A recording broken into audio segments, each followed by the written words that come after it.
Hello everyone, Salam alaikum. My name is Jewher Ilham. I am Uyghur. How many of you all have heard about the Uyghurs before 2019? Okay, good amount. Proud of you. For those of you who are not familiar with who the Uyghurs are, first of all, the Uyghurs are a Turkic ethnic group. We speak Uyghur. It's a Turkic language that is unrelated to Mandarin Chinese or Cantonese. We look different from the Han Chinese people. We dress differently. We have a unique culture that's different from the Han Chinese population. And majority of the Uyghur population are Muslims. In fact, tonight will be the beginning of our holy month, Ramadan. Ramadan Kareem, Ramadan Mubarak, everyone. Thank you. And the Uyghur people, we live in the Uyghur region, which is located to west of China.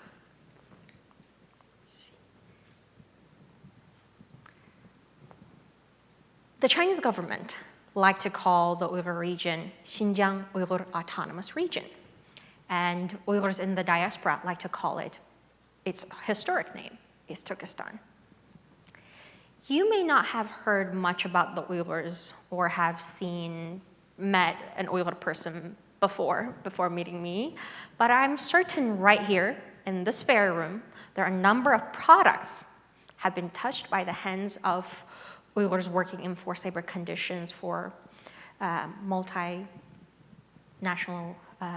international corporations. That doesn't sound really good, right? Whether it's the camera in this room, sorry, not targeting you, or the blouse over here, or the PVC wall panels right here, or parts of the cars that's parked right outside of this building that were purchased in the last 5 years. Researchers have linked over 17 industries, including beauty, food, information and technology industry, car and automotive industry, the mining industry, to Uyghur forced labor.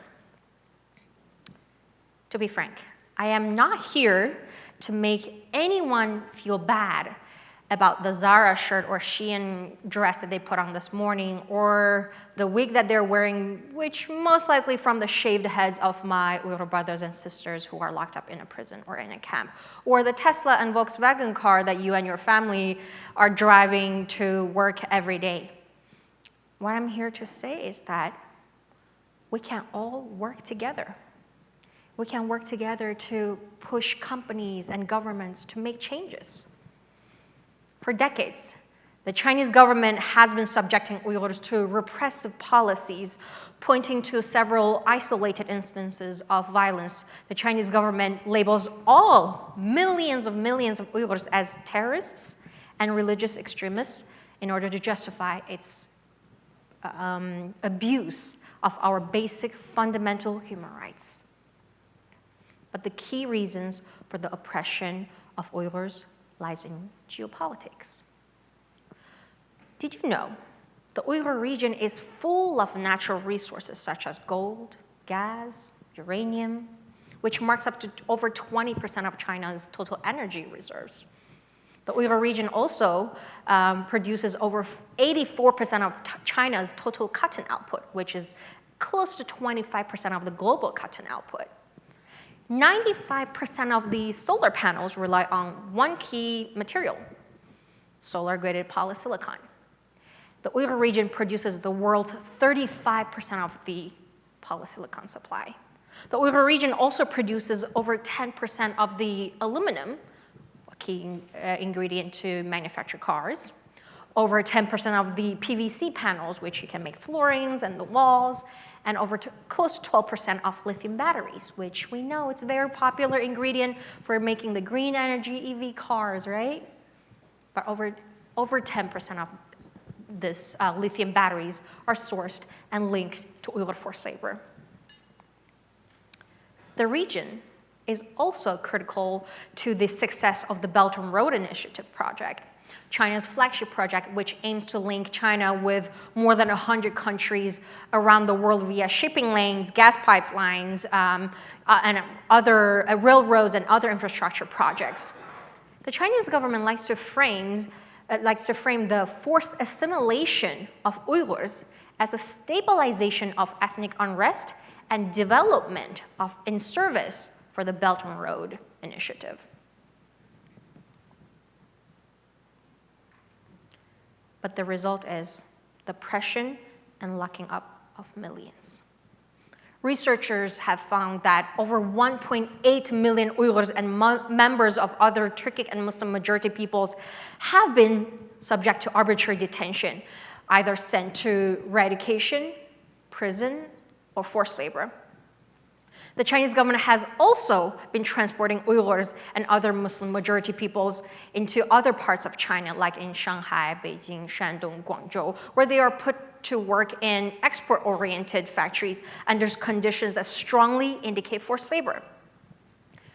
Recent researchers indicates that coercive labor transfer programs have only expanded. It did not get any better, in particular to facilities outside of the Uyghur region. That means products made even outside of the Uyghur region is not safe from being painted from forced labor. At least 3.17 million people from the Uyghur region have been transferred outside of the Uyghur region through labor transfer programs, where they cannot go home, where they work under forced labor. It is important to understand that in the Uyghur region, the state-imposed forced labor intersects and reinforces with other types of egregious human rights violations, which includes a vast campaign of arbitrary detention, forced family separation, political indoctrination, gender-based sexual harassments, forced sterilization, and one of the most pervasive regimes of mass surveillance ever imposed, with the intention of erasing the Uyghur identity. The Chinese government's police state involves huge surveillance operations across the entire region with numerous checkpoints every few blocks on the streets. As you can see in the picture, every few blocks you will see police sitting at a desk requiring you to deposit your phone so they can download all your information and upload surveillance tools to your phones. My cousin, Noralia Yalkun, was stopped at one of those checkpoints in 2017. She was a nurse in her 20s. She was sentenced to 10 years imprisonment for refusing to hand in her phone and for having a photo of my father in her cell phone. I'd like to share a little bit about my father, Ilham Tohti. My father, who is an economist professor at Beijing's Minzu University. He spent over 30 years there. He's an intelligent man, a man with a big heart. He speaks multiple languages.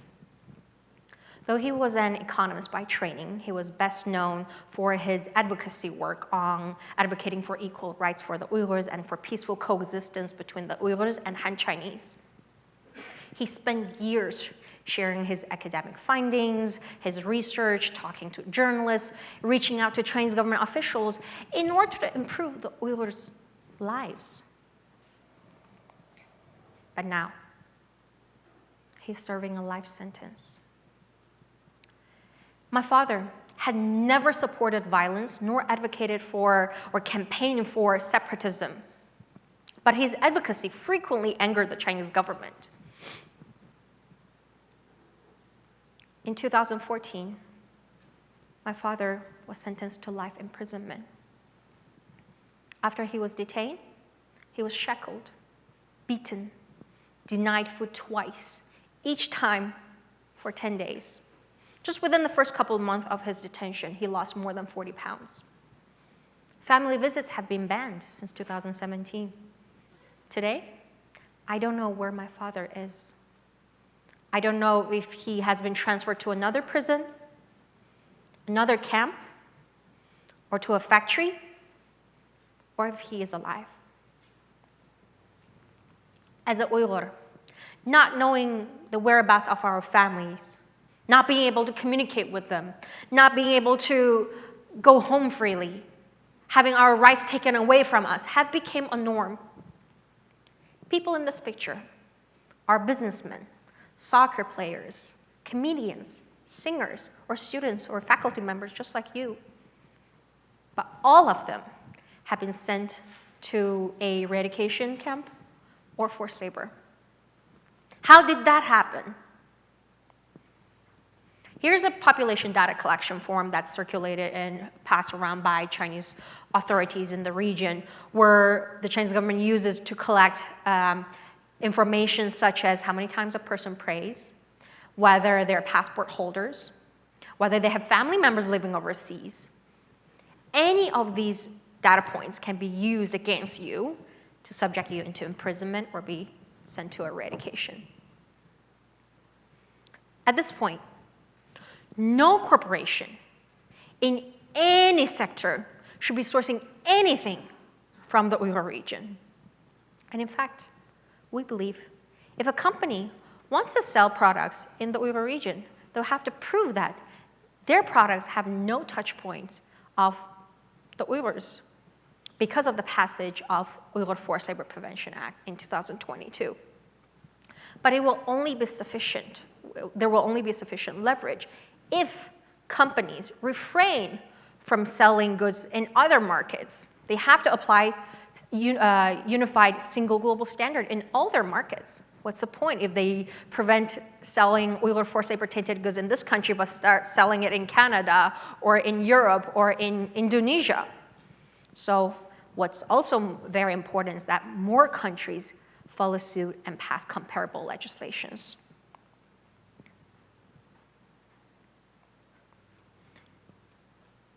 As a Uyghur with multiple family members been impacted in this crisis, this issue is deeply personal to me. The organization that I work for, the Worker Rights Consortium, we're a member of the Coalition to End Uyghur Forced Labor, with the backing of more than 400 individuals and organizations, including Human Rights Foundation. We are calling on all corporations around the world to end all their complicity and all their links to Uyghur forced labor. As I mentioned earlier, the only way for a corporation to ensure that their products are not tainted by Uyghur forced labor is by exiting the Uyghur region completely at every level of their supply chain. I hope one day to see a world where Uyghur daughters and sons can go home freely, without fearing for their lives. Yesterday, I woke up to the news of more than 40 Uyghur people have been deported from Thailand to China, where they're going to face severe persecution, torture, and possibly death, just for seeking freedom and for wanting to be an Uyghur without any ties and without any chains. I hope one day we Uyghurs can live without fearing for our lives. I hope Uyghurs, we can speak our mother tongue freely. I hope one day we as Uyghurs, we can practice our religion freely. I hope we as Uyghurs, we can practice our culture freely. And I hope one day I can call my father, my cousin, my grandparents freely without fearing of putting them in prison or ending their lives. And I hope that day comes soon. You can help make that happen. Do not underestimate your power.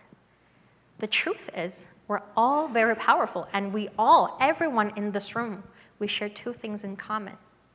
First, we're all human beings. Second, guess what? We're all consumers. We all shop. That means we have leverage, and our voice matters. As consumers, we can push for changes. We can influence and impact corporations and governments to make changes. Please don't let go of this power. Together, I believe we will be able to make a change. We will be able to free my father, my family, and friends who have been trapped in this, what feels like an endless life of captivity. Thank you.